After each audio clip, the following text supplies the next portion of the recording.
Bonjour docteur Labrèze. Bonjour. Alors, vous êtes médecin naturopathe depuis près de 30 ans.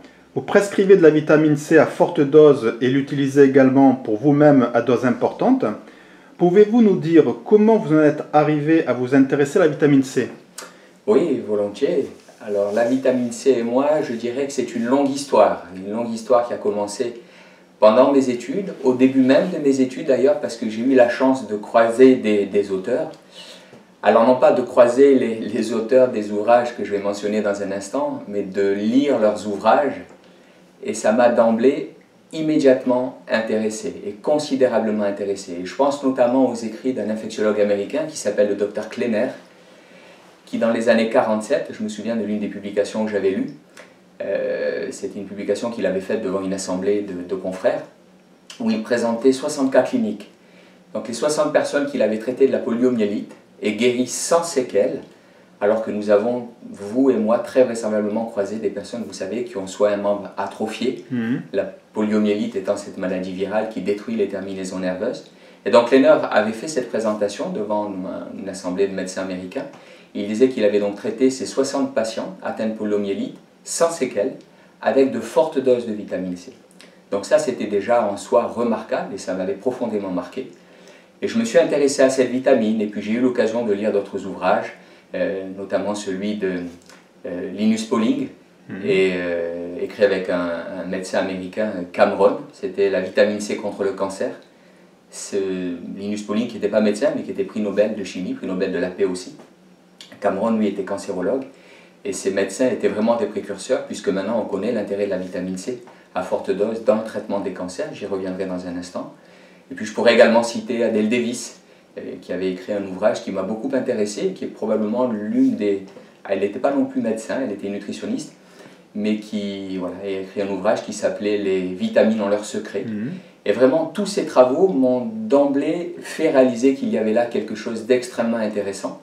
Et puis peut-être aussi ce qui m'a amené à approfondir l'étude de la vitamine C, c'est une propension naturelle, j'allais dire, à me diriger vers ce qui est plutôt naturel, ce que la nature met à notre disposition.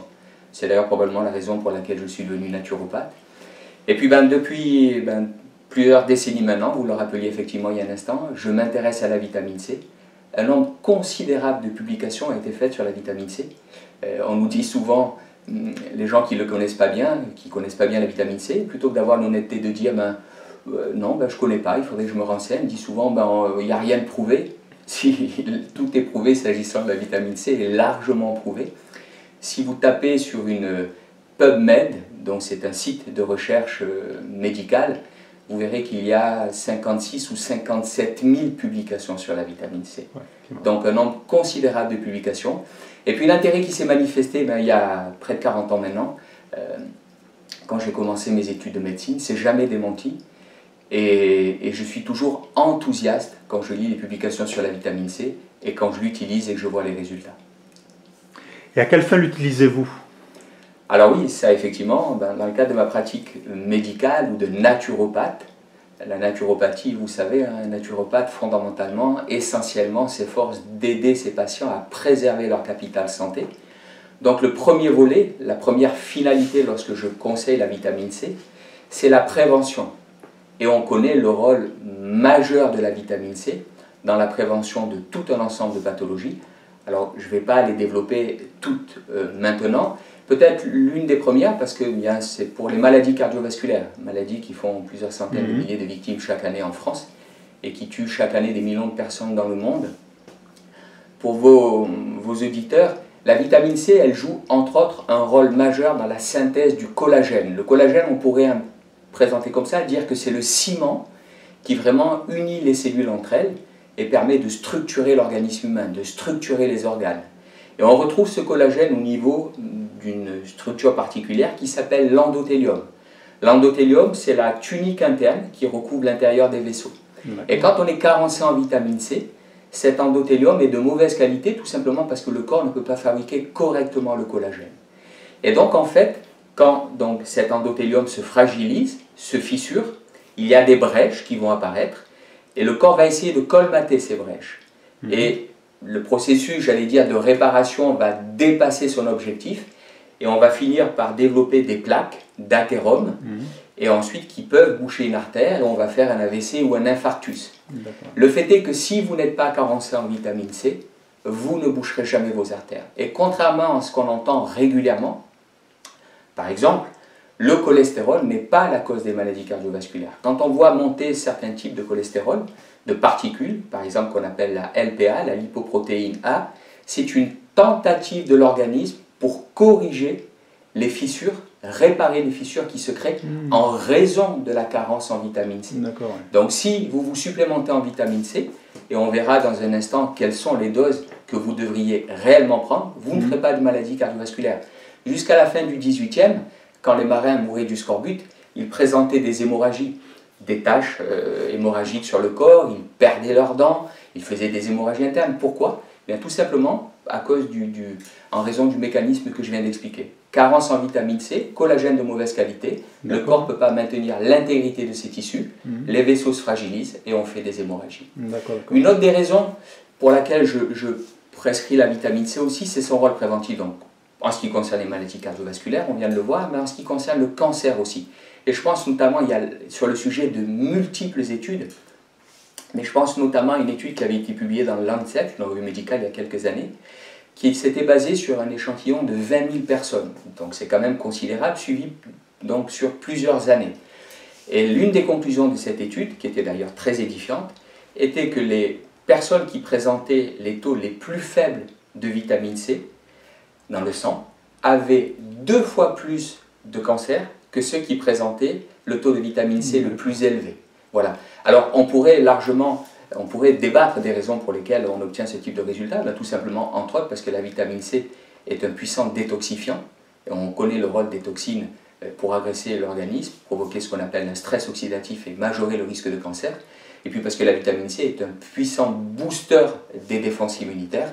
Nous avons régulièrement des cellules tumorales qui se développent dans l'organisme. Si les défenses immunitaires font leur travail, elles vont identifier, localiser et détruire ces cellules tumorales. Donc vous voyez, un rôle préventif, et puis peut-être une autre des finalités aussi, c'est la prévention de l'ostéoporose.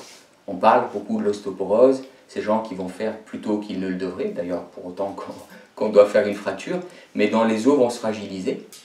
Et bien on connaît par exemple le rôle de la vitamine C pour booster la production de ce qu'on appelle les ostéoblastes, c'est-à-dire ces cellules qui vont construire le tissu osseux, diminuer l'activité des ostéoclastes, les cellules qui détruisent le tissu osseux, et favoriser l'incorporation du calcium dans la matrice osseuse.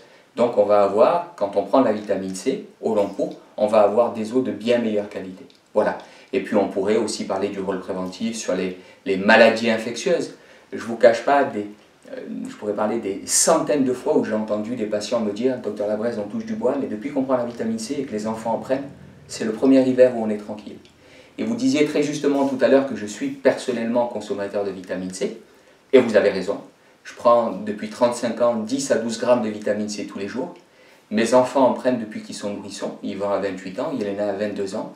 Ils n'ont jamais eu d'antibiotiques de leur vie. Ils ont exceptionnellement été malades, mais je vous le disais à l'instant, ils prennent de la vitamine C depuis qu'ils ont quelques jours. Donc ils ont exceptionnellement été malades, et quand ils étaient malades, il suffisait d'augmenter la fréquence des prises de vitamine C, et éventuellement de rajouter 1 ou 2 huiles essentielles, et toutes les pathologies infantiles, soit ils ne les ont pas présentées, soit elles sont vraiment passées, permettez-moi l'expression, comme des lettres à la poste. Donc ça, c'est le premier volet de mon intervention et de mon usage de la vitamine C, à rôle préventif, mais bien évidemment, je l'utilise régulièrement aussi pour traiter. Et là, on parlait des pathologies infectieuses. Je mentionnais Kleiner tout à l'heure, mais dans l'une des études qui m'avait beaucoup intéressé, et qui est l'une des premières études qui m'est mise au contact de la vitamine C, il parlait donc de cas de patients présentant des pathologies infectieuses, gravissimes, terminales, qui échappaient à toute antibiothérapie, c'est-à-dire les patients étaient considérés comme condamnés. Et Kleiner donc faisait faire des perfusions de 50-60 grammes de vitamine C et expliquait qu'il passait dans les chambres des patients quelques heures après, et des gens qui étaient moribonds quelques heures plus tôt étaient assis dans leur lit en train de discuter. Incroyable. Voilà. Et ça, c'est effectivement incroyable, mais documenté, indiscutable. Et vous verrez, je laisserai pour vos auditeurs, je donnerai les coordonnées d'un ouvrage très intéressant qui s'appelle La vitamine C, la panacée originelle. C'est un livre qui a été écrit par un cardiologue, le docteur Levy, qui est une des références mondiales sur la vitamine C, celui qui s'est probablement le plus intéressé à ce sujet depuis des décennies. Et vos auteurs, et vos lecteurs, pardon, vos auditeurs, au dos de cet ouvrage pourront voir une photo. C'est celle d'un Néo-Zélandais qui s'appelle Alan Smith, qui était en réanimation depuis des mois, et depuis des semaines, mes confrères disaient à sa famille, il faut qu'on le débranche, il est mort, on ne peut plus rien pour lui. Il avait une pneumopathie, une leucémie et une septicémie. Et la famille a entendu parler de médecins américains qui traitent avec de fortes doses de vitamine C. Et ils ont dit aux médecins néo-zélandais, à mes confrères, ben, de toute façon pour vous il est mort, donc ce qu'on va proposer ne va pas le tuer, au pire ça ne le sauvera pas, mais s'il vous plaît faites-le. Les médecins, ça c'est la famille qui témoigne, leur ont ri au nez en disant ben, nos médicaments ne l'ont pas sauvé, on lui a donné tous les antibiotiques qu'on pouvait donner, ça n'est bien évidemment pas la vitamine C qui va le sauver. Il a fallu malheureusement que la famille fasse pression, avec une décision de justice à la clé, pour que les médecins contraints et forcés, malheureusement j'allais dire, parce qu'ils auraient plutôt dû le faire spontanément, fassent la vitamine C à forte dose à Alan Smith, et il est sorti de réanimation quelques temps après. Incroyable. Et il témoigne. Et peut-être un dernier exemple pour illustrer la puissance, l'efficacité, la remarquable efficacité de la vitamine C. Une dernière étude que j'ai lue personnellement il y a quelques temps, mais qui m'a semblé aussi très édifiante.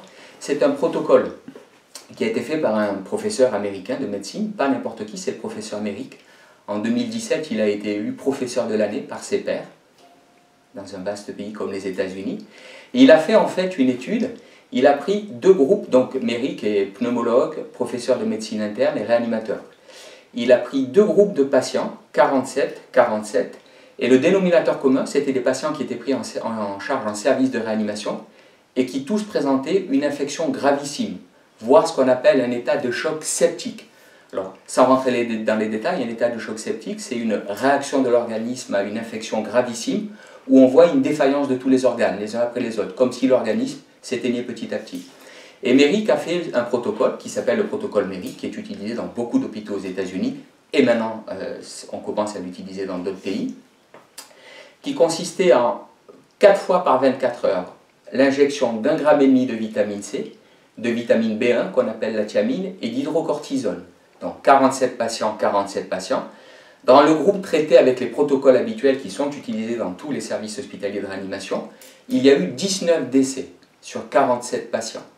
Dans le groupe traité avec le protocole Merrick, 4 décès.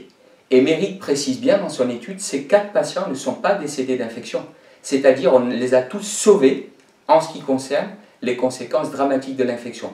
Ils sont décédés ultérieurement des conséquences des maladies qui les avaient amenés, qui avaient vu leur état de santé se dégrader et faire le lit de l'infection. Donc 19 décès sur 47 avec les protocoles classiques, 0 décès d'infection sur les 47 autres. Je veux dire, un médecin qui entend ça devrait se dire, mais mon Dieu, pourquoi je ne l'ai pas su avant? Tant pis, c'est pas grave, j'oublie le passé, mais à partir de maintenant, je ne me passe pas de la vitamine C. Ben, je vais vous donner un exemple. J'ai envoyé cette étude à un professeur d'infectiologie qui a animé une formation. Vous savez, en tant que médecin, régulièrement, on fait des formations continues. Et je lui en ai parlé pendant le cadre de la formation. Il m'a dit, ben, docteur Labrèze, envoyez-moi l'étude, ça m'intéresse, et puis je vous donnerai mon retour, mon ressenti. Ben, je lui ai envoyé l'étude, je me suis assuré qu'il l'avait reçue. Ça fait 3-4 fois que j'essaie de le joindre. Silence radio.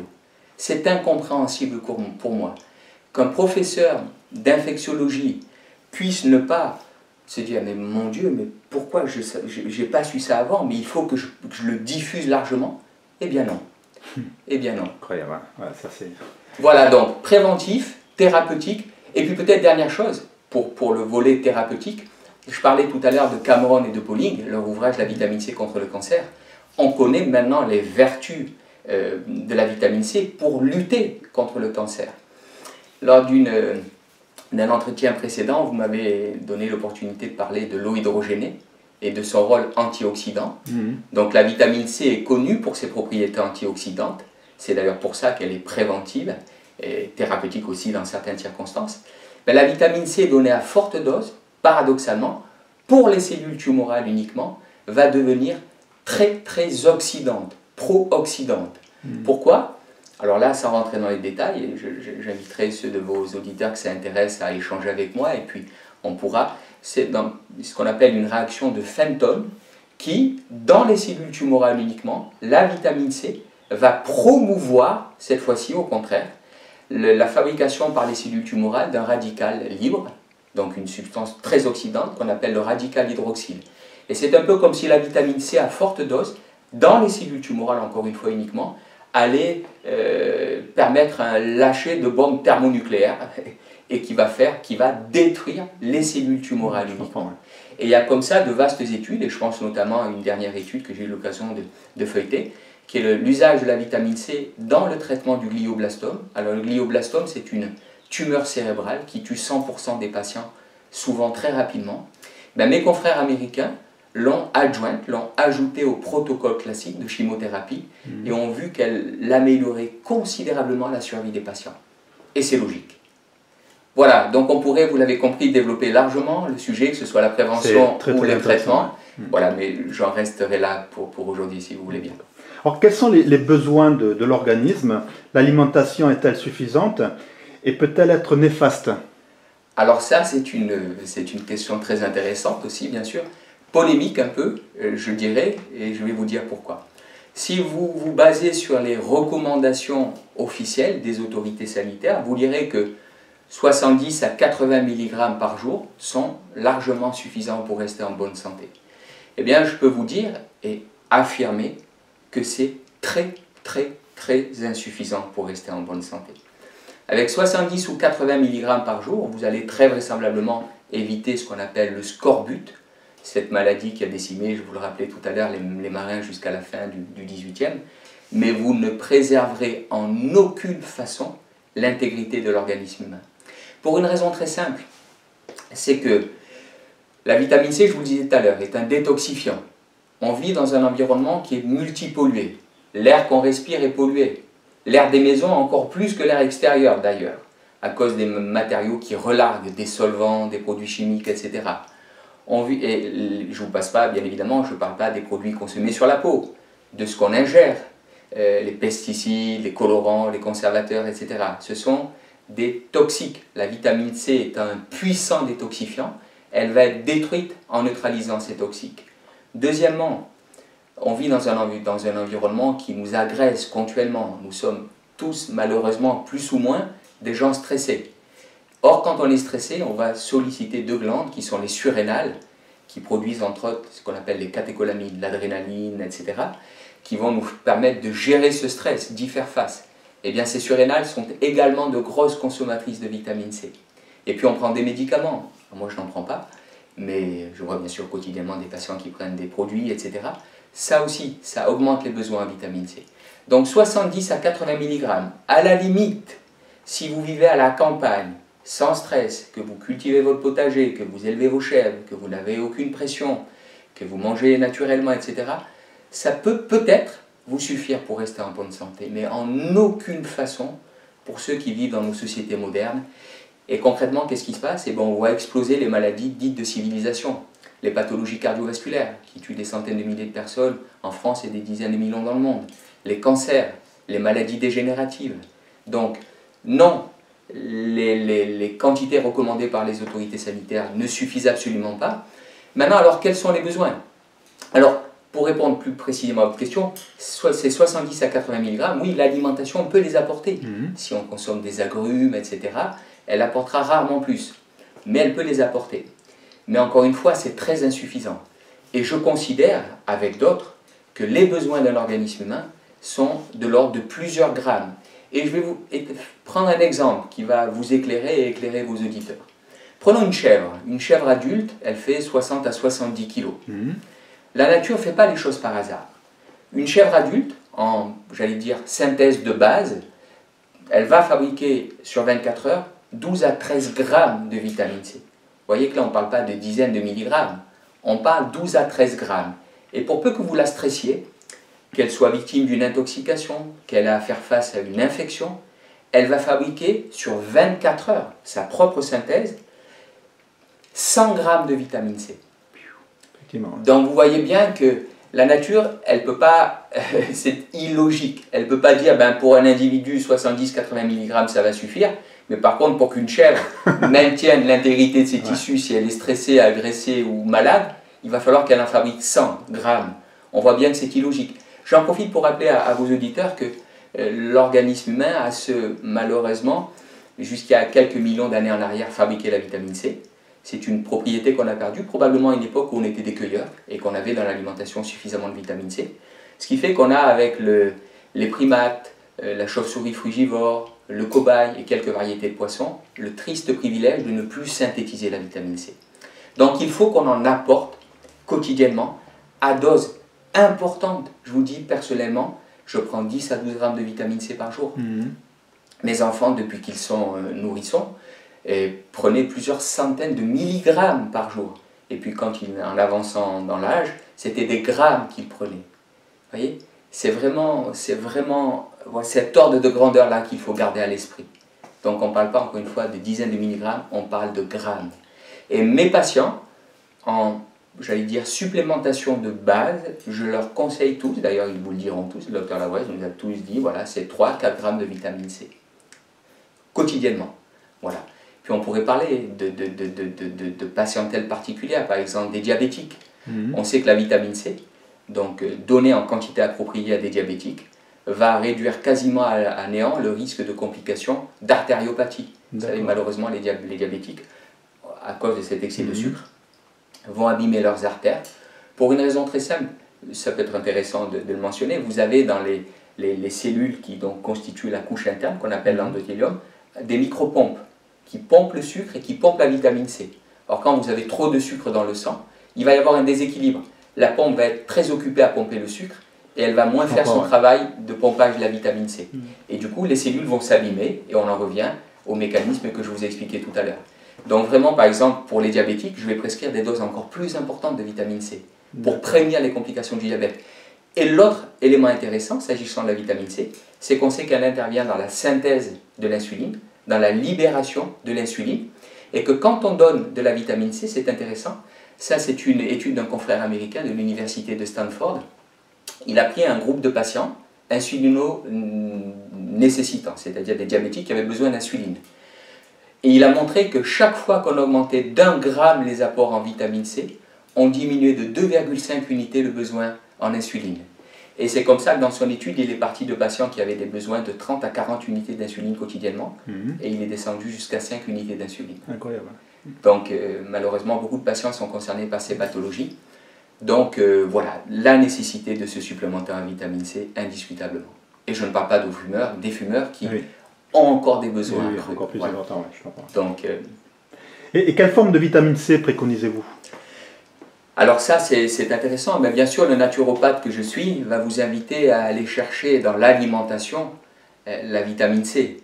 Donc je vais vous conseiller de consommer des fruits, des légumes bio, bien évidemment, pour ne pas ingérer les pesticides que malheureusement on répand allègrement sur les cultures, de faire des fruits frais, pas des fruits que vous allez acheter, ou des jus de fruits que vous allez acheter, mais des jus de fruits frais que vous allez consommer tout de suite, parce que la vitamine C est sensible, elle va être oxydée rapidement. Si vous faites un jus de fruits et que vous le laissez quelques heures dehors, vous n'aurez quasiment plus de vitamine C dedans. Donc vitamine C, tirée de l'alimentation, bien évidemment. Mais de toute façon, ce sera insuffisant. Si on garde à l'esprit que les besoins sont ceux que j'ai mentionnés il y a un instant, l'alimentation sera insuffisante. Donc je vais vous conseiller de vous supplémenter. Alors, quelle forme de supplément? L'acérola, les patients connaissent en règle générale l'acérola. Vous connaissez l'acérola, cette petite cerise très riche en vitamine C. Le problème, c'est que les gens se font souvent piéger, parce que comme ils savent que je leur dis qu'il faut prendre 2, 3, 4 grammes d'acérola, de vitamine C, ils me disent, docteur Lavoise, nous c'est bien, parce que du coup on prend 2, 3, 4 comprimés d'acérola 1000. Alors je lève tout de suite une confusion. Dans l'acérola 1000, vous avez 1 gramme d'acérola, mais vous avez 150 mg de vitamine C. Donc vous voyez, si vous voulez prendre ne serait-ce qu'1 gramme de vitamine C avec des comprimés d'acérola, c'est 6 ou 7 comprimés qu'il va falloir prendre. Donc c'est insuffisant. Concrètement, je conseille à mes patients de se supplémenter avec des comprimés de vitamine C 1000. Voilà. Donc après on peut les trouver en pharmacie, on peut les trouver auprès de différents laboratoires, mais ça c'est la vitamine C qu'on appelle hydrosoluble. Mais depuis quelque temps, quelques années maintenant, on a à notre disposition, et c'est plutôt vers ça que je me dirige pour ma propre consommation, et c'est ce vers quoi je dirige mes patients, c'est de la vitamine C qu'on appelle liposomale. C'est-à-dire c'est une vitamine C qui est encapsulée dans des granules de graisse, de lécithine, et dont ce qu'on appelle la biodisponibilité va être considérablement augmentée. Le corps va l'absorber beaucoup plus facilement au niveau du tractus digestif, du tube digestif, et les cellules vont l'incorporer beaucoup plus facilement. Et on peut comme ça se rapprocher des taux de vitamine C qu'on obtient quand on fait des injections de vitamine C. Donc c'est plutôt maintenant ce que je préconise, de la vitamine C liposomale. Et pour revenir à l'autre aspect de votre question, est-ce qu'elle peut être toxique? Non. Ça c'est intéressant. Pour un médecin, c'est intéressant. Les médicaments, chaque année, sont responsables de dizaines de milliers de décès. Ce sont les statistiques officielles. Pas les maladies, les médicaments, les effets secondaires des médicaments. J'ai en tête une publication qui avait été faite, alors qui concerne les États-Unis, mais on pourrait l'extrapoler et en déduire les chiffres de la mortalité en France. C'était une publication qui étudiait la mortalité liée aux médicaments en 98 aux États-Unis. 250 000 décès liés aux médicaments et 2,2 millions d'hospitalisations liées aux effets néfastes des médicaments. Donc si on garde à l'esprit la toxicité réelle des médicaments, avec bien évidemment certains effets positifs attendus par les médecins, c'est pour ça que souvent il est prescrit, bien évidemment, et qu'on fait le parallèle avec la vitamine C, vous ne pouvez pas abîmer un organisme avec la vitamine C. Il n'y a pas ce qu'on appelle de dose létale de vitamine C. Vous pouvez prendre 10 grammes, 15 grammes, 20 grammes. Mes confrères, avec lesquels j'ai eu la chance d'échanger, et que j'échange depuis quelques années, ceux notamment de la clinique Riordan aux États-Unis ou d'autres établissements, font des injections quotidiennement de 100, 150, 200 grammes d'acide ascorbique. Certains confrères recourent même ponctuellement à des injections de 250 en perfusion, 250 à 300 grammes de vitamine C, et elle est remarquablement bien tolérée. Je me suis blessé, moi, il y a quelques temps en vélo, donc j'ai dû être opéré sous le menton. Après le cabinet, je me faisais des perfusions de 50 grammes de vitamine C, sans aucun problème. Pour ceux qui s'interrogent sur le fait de savoir si elle empêche de dormir ou pas, je peux vous dire d'abord que toutes les études montrent que non, qu'on dort mieux quand on prend de la vitamine C. Pour une raison très simple, c'est que la vitamine C régule les fonctions de l'organisme, rééquilibre. Et tout ce qui rééquilibre, rééquilibre les fonctions, dont celle du sommeil. Mais bien que me faisant des injections, des perfusions de vitamine C de 50 grammes à 20h30, 21h quand j'avais fini le cabinet, je peux vous garantir que ça ne m'empêchait aucunement de dormir. Donc pour vous répondre, non, la vitamine C ne peut pas être néfaste. Il y a deux petites précisions qu'on doit garder à l'esprit. La première, c'est pour des gens qui présentent ce qu'on appelle un déficit en G6PD. Alors, je vais vous passer la définition de cet acronyme. C'est une enzyme dont le corps a besoin, et quand on est carencé, si on prend de fortes doses de vitamine C, on risque d'abîmer ces globules rouges et de provoquer ce qu'on appelle une hémolyse. Donc, mais les gens qui ont ce type de problème le savent, ça a été diagnostiqué, et on va leur déconseiller de prendre de fortes doses de vitamine C.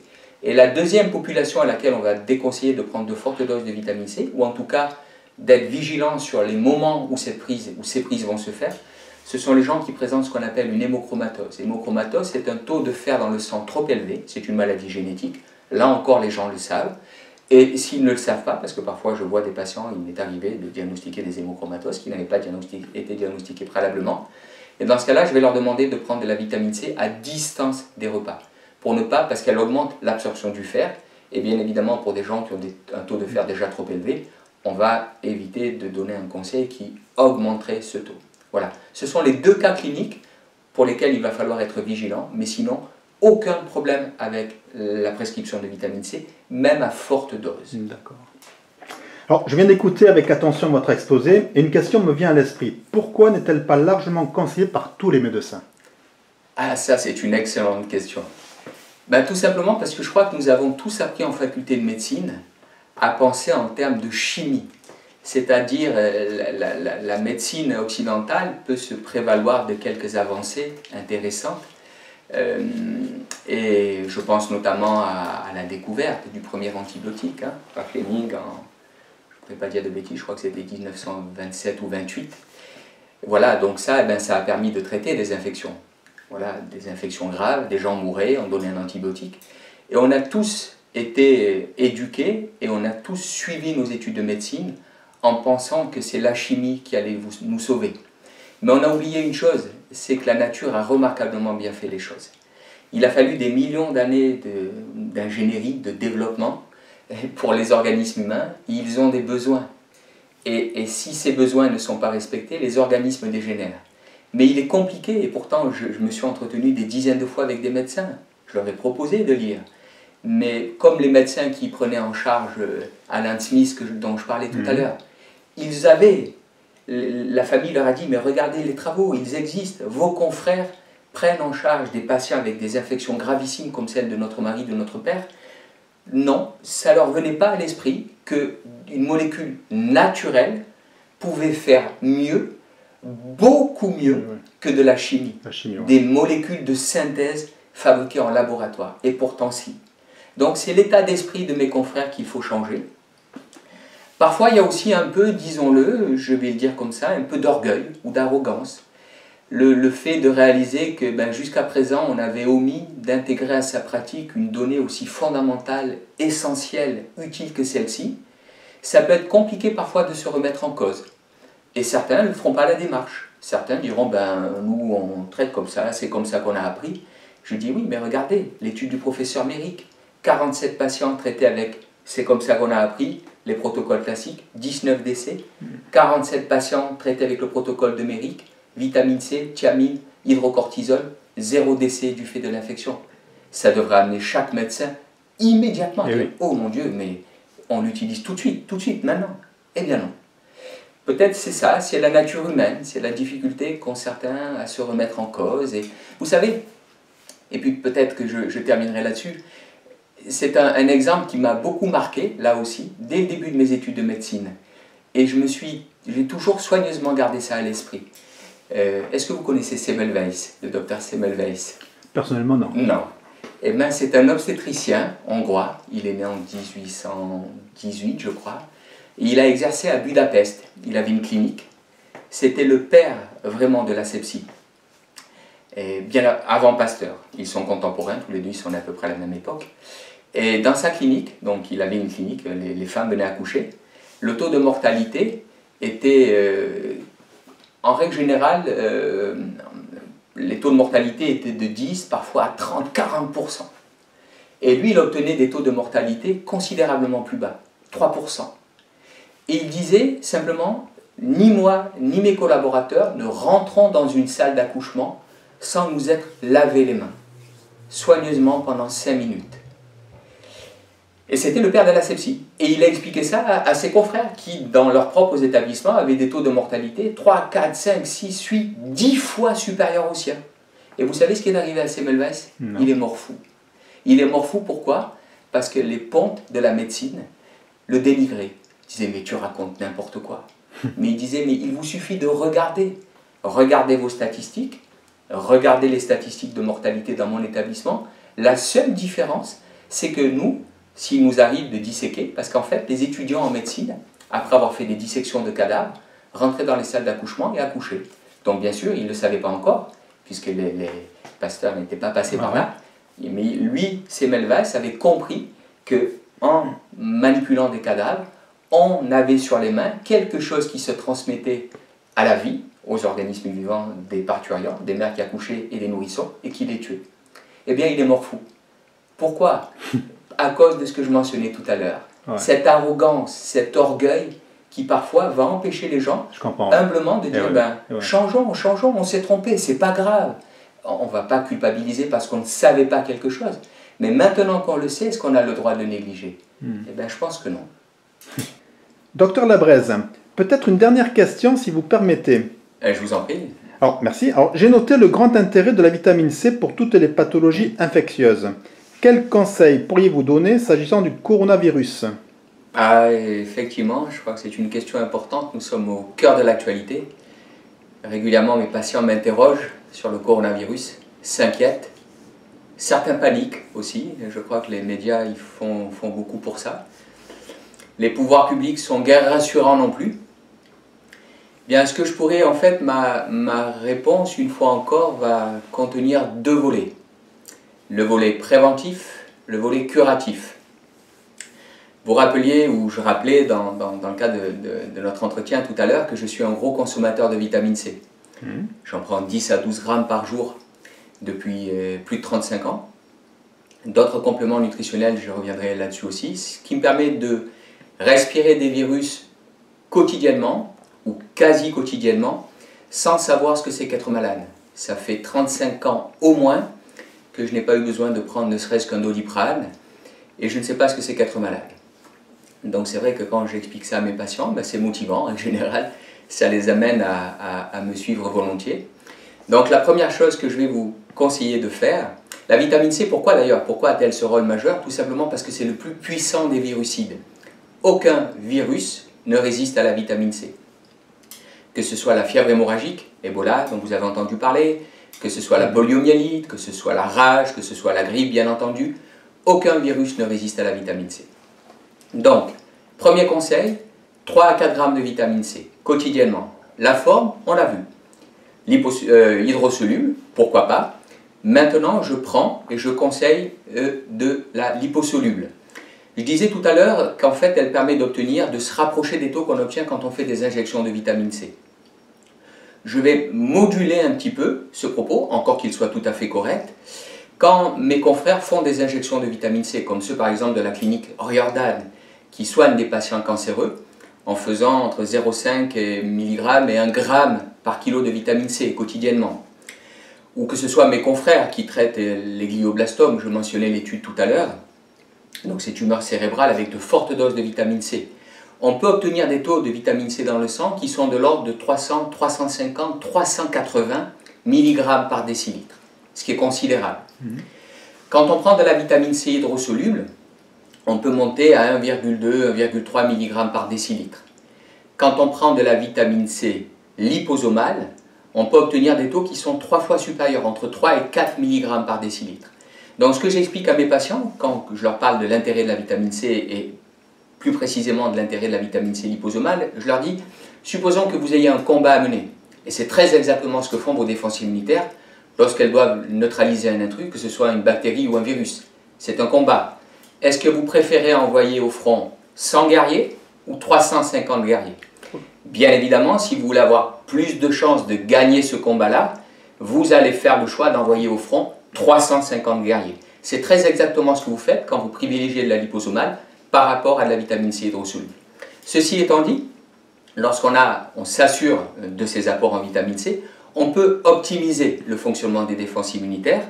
Et je vais conseiller d'ajouter, ça c'est j'allais dire un cocktail orthomoléculaire. Alors tout à l'heure, peut-être ne l'ai-je pas assez fait, quand je mentionne la médecine orthomoléculaire, je voudrais vraiment rendre hommage au père de la médecine orthomoléculaire, qui est Linus Pauling, donc le double prix Nobel de chimie de la paix. C'est lui qui a expliqué en fait comment prévenir et guérir les maladies avec des molécules naturellement connues de l'organisme. La vitamine C, la vitamine B, le zinc, le sélénium, la vitamine D, etc. Donc à cette vitamine C, on va ajouter 400 mg de magnésium, qui joue un rôle important pour le fonctionnement des défenses immunitaires. On va ajouter du zinc, 10 mg, qui joue, ou 20 mg même mieux, qui joue aussi un rôle important pour le fonctionnement des défenses immunitaires. Alors, idéalement, ce qu'on appelle aminochélaté, c'est-à-dire fixé à un acide aminé pour être absorbé plus facilement par l'organisme. On va ajouter 100 microgrammes de sélénium et on va ajouter de la vitamine D, 3000 unités quotidiennement, parce que nous sommes tous carencés en vitamine C. Chaque fois que je fais doser la vitamine C chez mes patients, on le sait, le taux est bas. Or, cette vitamine joue un rôle important pour le fonctionnement des défenses immunitaires. Donc, on va se supplémenter. Donc, vitamine C, magnésium, zinc, sélénium et vitamine D. Et si en plus on rajoute un petit cocktail d'huile essentielle, pas beaucoup, du Ravinsara, 3 gouttes sur un poignet 3 fois par jour. Alors, petite précision pour la Ravinsara, elle fluidifie le sang. Donc les gens qui sont sous ce qu'on appelle AVK, antivitamine K, pour fluidifier leur sang, devront l'éviter. Donc ils la remplaceront par exemple par du titri. Donc 3 gouttes de Ravinsara ou de titri et 2 gouttes de laurier noble, donc biologique, les huiles essentielles, sur un poignet 3 fois par jour. Et je peux vraiment vous dire que vous avez quasiment toutes les chances de passer à côté du virus. Ceci étant, si vous avez contracté le virus, si vous êtes malade, que faire? Et dans ce cas-là, je vais vous conseiller de faire ce que je fais, ce que je conseille à mes patients depuis plus de 30 ans quand ils ont une pathologie virale. Pour information, quand on a un virus, la température va monter parce que c'est un moyen de défense de l'organisme. Quand la température monte, les virus se multiplient moins facilement et les défenses immunitaires sont censées pouvoir les neutraliser plus facilement. Donc, quand on a un virus, en règle générale, il y a de la fièvre. Ce qu'on va faire, c'est que je vais conseiller à mes patients de prendre 1 gramme, voire 1,5 gramme ou 2 grammes de vitamine C toutes les heures. Ça va dépendre un peu de ce qu'on appelle le seuil de tolérance digestive. Des individus sont plus ou moins sensibles à la vitamine C. La maman de mes enfants, si elle prend 300 mg de vitamine C, elle va avoir de la diarrhée. Mon corps, je l'ai habitué à la vitamine C, je peux prendre 5 ou 6 grammes de vitamine C en une seule fois, sans le moindre inconfort, sans le moindre problème. Donc 1 à 2 grammes de vitamine C toutes les heures, jusqu'à ce que la fièvre ait chuté. Là, entendons-nous, ce sont les posologies pour les adultes. Pour les enfants, voilà. Pour les enfants, on considère à peu près 20 mg par kilo à chaque prise. C'est très très bien toléré. Voilà. Donc ça, toutes les heures, jusqu'à ce que la fièvre chute. Quand la fièvre a chuté, c'est l'indicateur que le corps est en train de neutraliser, de gagner sa bataille contre le virus, et la fièvre devient inutile, donc elle chute. Pour les 2-3 jours qui suivent, on va continuer avec 5 grammes de vitamine C quotidiennement, et puis ensuite on reprend sa consommation de base de 3 à 4 grammes de vitamine C par jour. Voilà. Maintenant, vous l'avez entendu comme moi, des patients sont morts. Ils sont morts pourquoi? Parce que ce virus-là provoque donc une pathologie pulmonaire et ce qu'on appelle un stress oxydatif majeur qui va amener l'organisme à décompenser et les poumons vont cesser de fonctionner correctement, d'autres organes vont dysfonctionner à cause de ce qu'on appelle l'état infectieux, voire le choc septique. J'en ai parlé tout à l'heure quand je citais l'étude du professeur Méric. Et bien dans ce cas-là, ce qu'il faut faire, c'est faire de la vitamine C par voie injectable. Vous vous souvenez du protocole Méric? 47 patients traités par les méthodes habituelles, 19 décès. 47 patients, vitamine C, hydrocortisone, vitamine B1, thiamine, 0 décès. Ou alors de faire, ce qui est un protocole quasi similaire, qu'on appelle protocole de médecine orthomoléculaire aussi, c'est ce que font maintenant mes confrères chinois. Et c'est avec ça qu'ils tirent des patients qui autrement des patients qui autrement seraient condamnés. Ce sont de fortes doses de vitamine C. 200 mg, on considère à peu près 200 mg donc par kilo et par injection. Ils vont de 15 à 25 grammes d'injection de vitamine C. Et les patients qui étaient condamnés sont tirés d'affaire. Maintenant, on a beaucoup de mal à faire passer ces informations-là. J'ai envoyé l'étude du professeur Méric à l'Agence régionale de santé, l'Ordre des médecins en dispose aussi. J'ai fait circuler cette information. Le professeur d'infectiologie dont je vous parlais l'a reçu, d'autres confrères l'ont reçu. C'est difficile de faire changer. Donc c'est pour ça que j'invite, et ce faisant, une petite précision. Ce que je dis à mes patients depuis 30 ans, lorsqu'ils viennent me voir, et c'est important pour moi de leur dire, et c'est quasi systématique. Je leur dis, vous venez me voir, vous me faites confiance et je vous remercie. Maintenant, je ne suis pas le bon Dieu. Je vais vous donner des choses que je considère comme vraies. Elles sont basées sur ce que j'ai appris. Elles sont basées sur plus de 30 années d'exercice de la médecine, donc j'ai eu l'occasion de les appliquer, de voir si elles produisaient les effets attendus ou pas. Donc, ce que je vous communique, je le considère comme valide et validé. Mais ceci étant, vous avez parfaitement le droit d'aller prendre un deuxième avis, voire un troisième avis. Pourquoi? Parce que la décision in fine, c'est à vous qu'elle appartient. C'est votre santé. Je vais vous donner un avis, mais à la limite, il est consultatif. C'est un avis. Vous êtes libre de déterminer par vous-même, d'exercer votre jugement et de vous demander si ce que je vous dis vous semble logique, cohérent, pertinent, si ça vous parle, permettez-moi l'expression, et de vous déterminer en toute liberté. Eh bien malheureusement, dans les hôpitaux français, aujourd'hui, si vous êtes gravement malade, pris en charge en réanimation, vous ne bénéficierez pas du protocole de Méric. Vous ne bénéficierez pas de ces injections de vitamine C à forte dose dont elles ont largement démontré et dont elles démontrent quotidiennement aujourd'hui dans le pays le plus touché, puisque mes confrères le font en Chine, qu'elles peuvent sauver la vie de patients qui autrement seront condamnés. Concrètement, ce que je vous conseille, ayez sur vous un document dans lequel vous demandez, voire exigez, si ça devient nécessaire, de pouvoir bénéficier de protocoles validés. J'écoutais la dernière fois sur France Info, je n'ai pas aucun intérêt à faire de la publicité pour France Info, mais c'est ce que j'écoutais dans ma voiture, une intervention d'un membre du ministère de la Santé qui disait « Nous allons faire des essais Alors on va essayer tel antiviral pour voir s'il est plus intéressant que tel autre. Et ce que je veux dire, vraiment, c'est l'heure n'est plus aux essais. Parce que pendant que vous faites ces essais, et pendant que vous refusez d'appliquer le protocole du professeur Méric, professeur de médecine interne, de pneumologie, de réanimation, qui est l'auteur d'un ouvrage de référence s'agissant des soins intensifs, ce protocole il existe. Donc pendant que vous faites des essais et que vous ne faites pas bénéficier les patients de ces traitements-là, ce sont des vies qui vont être perdues. Donc le temps n'est pas aux essais, le temps est à l'application de protocoles validés qui fonctionnent. Donc ayez sur vous ce document, demandez aux confrères, ou plutôt ce seront vos proches, mais ce document fera foi, diront ben, notre père, notre soeur, notre mère voulait bénéficier du protocole Méric. Et voilà, et invitez vos proches à avoir ce document sur eux. Ce faisant, vous vous donnez vraiment une chance majeure d'être sauvé si, ayant contracté ce virus, votre état de santé décline au point où vous devez passer en réanimation. C'est vraiment le meilleur conseil que je puisse vous donner. Et il vous reconnaît un droit fondamental, c'est celui de décider pour vous-même et par vous-même quels sont les soins dont vous voulez bénéficier. Merci beaucoup, Dr Labrèze. Très intéressant. Merci à vous. Merci à vous. Très bonne fin de journée. Merci de même. Au revoir. Merci.